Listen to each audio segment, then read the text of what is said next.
ക്ഷേമ pension ലഭിക്കുന്നവരെല്ലാം July മാസത്തിൽ അറിഞ്ഞിരിക്കേണ്ട 2 പ്രധാന അറിയിപ്പുകൾ എത്തിയിരിക്കുകയാണ്. ഇതിന്റെ വിശദാംശങ്ങളിലേക്ക് കടക്കും മുമ്പായി കാരോളൈസ് മീഡിയ എന്ന ചാനൽ സബ്സ്ക്രൈബ് ചെയ്യാത്തവർ ദയവായി സബ്സ്ക്രൈബ് ചെയ്ത് ഉപയോഗിക്കുക. വീഡിയോ ലൈക്ക് ചെയ്ത് സപ്പോർട്ട് കൂടി തരിക. സംസ്ഥാനത്ത് ജൂൺ 28 മുതൽ ആരംഭിച്ച ഒരു ഗഡു ക്ഷേമ പെൻഷന്റെ വിതരണം ഇപ്പോഴും നടന്നുകൊണ്ടിരിക്കുകയാണ്. ബാങ്ക് അക്കൗണ്ടുകളിലേക്ക് പെൻഷൻ തുക ലഭിക്കുന്നവരിൽ ഭൂരിഭാഗം പേർക്കും കഴിഞ്ഞ ആഴ്ച തന്നെ അക്കൗണ്ടുകളിൽ തുക എത്തിയിരുന്നു. ലഭിക്കാതിരുന്നവർക്ക് തിങ്കളാഴ്ച മുതൽ വീണ്ടും വിതരണം നടക്കുന്നുണ്ട്. എന്നാൽ വീടുകളിലേക്ക് നേരിട്ട് പെൻഷൻ ലഭിക്കുന്നവർക്ക് സഹകരണ സംഘങ്ങളിൽ തുക എത്തി അവിടെ നിന്നും ലിസ്റ്റും ലഭിച്ച ശേഷമാണ് ജീവനക്കാർ വീടുകളിലേക്ക് പെൻഷൻ തുക എത്തിച്ച് തുടങ്ങുന്നത്.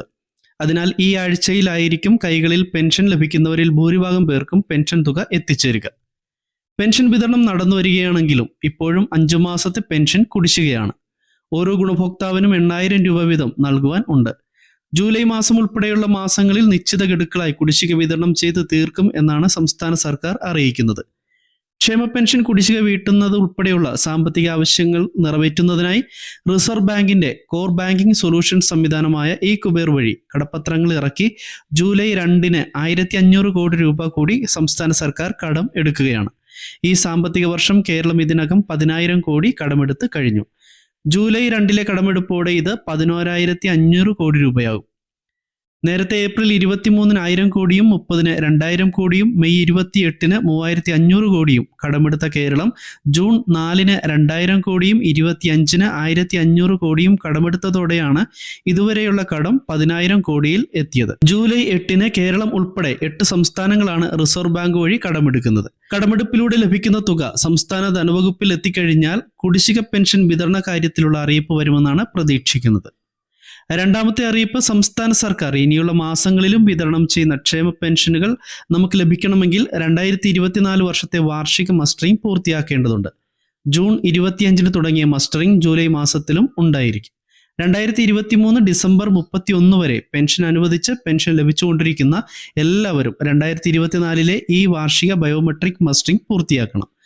സംസ്ഥാനത്തെ അക്ഷയ കേന്ദ്രങ്ങളിൽ എത്തിയാണ് മസ്റ്ററിംഗ് പൂർത്തിയാക്കേണ്ടത്. ആധാർ കാർഡുമായി അക്ഷയ കേന്ദ്രത്തിലെത്തി 30 രൂപ ഫീസ് നൽകി മസ്റ്ററിംഗ് പൂർത്തിയാക്കാം. ബയോമെട്രിക് മെഷീനുകളിൽ വിരൽ പതിപ്പിച്ചും ഇനി വിരൽ പതിപ്പിച്ചിട്ടും അത് പതിയാത്തവരുടെ ഐറിസ് അതായത് കണ്ണുകൾ സ്കാൻ ചെയ്ത് മസ്റ്ററിംഗ് പൂർത്തിയാക്കുവാൻ കഴിയും.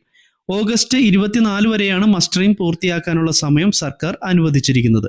അതേസമയം കിടപ്പ് രോഗികളുടെയും വൈയായിക ഉള്ളവരുടെയും വിവരങ്ങൾ ബന്ധുക്കൾ ആരെങ്കിലും ആധാറിന്റെ ഒരു കോപ്പി കൂടി ചേർത്ത് നിങ്ങളുടെ വാർഡ് മെമ്പറുടെ അടുത്തോ അല്ലെങ്കിൽ പഞ്ചായത്ത് മുനിസിപ്പാലിറ്റി ഓഫീസിലോ ഏൽപ്പിക്കണമെന്നാണ് സർക്കാർ നിർദ്ദേശിക്കുന്നത്.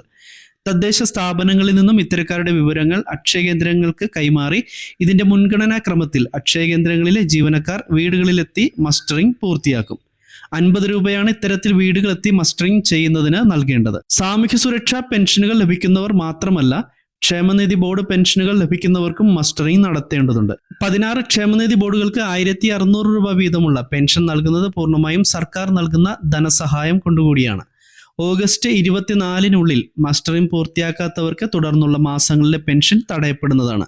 പിന്നീട് എന്നാണോ 2024-ലെ മസ്റ്ററിംഗ് പൂർത്തിയാക്കുന്നത് ആ മാസം മുതലുള്ള പെൻഷനാണ് അവർക്ക് തുടർന്ന് ലഭിക്കുക. മസ്റ്ററിംഗ് ചെയ്യാതിരുന്നാൽ പിന്നീട് ഒരിക്കലും പെൻഷൻ ലഭിക്കുന്നതല്ല.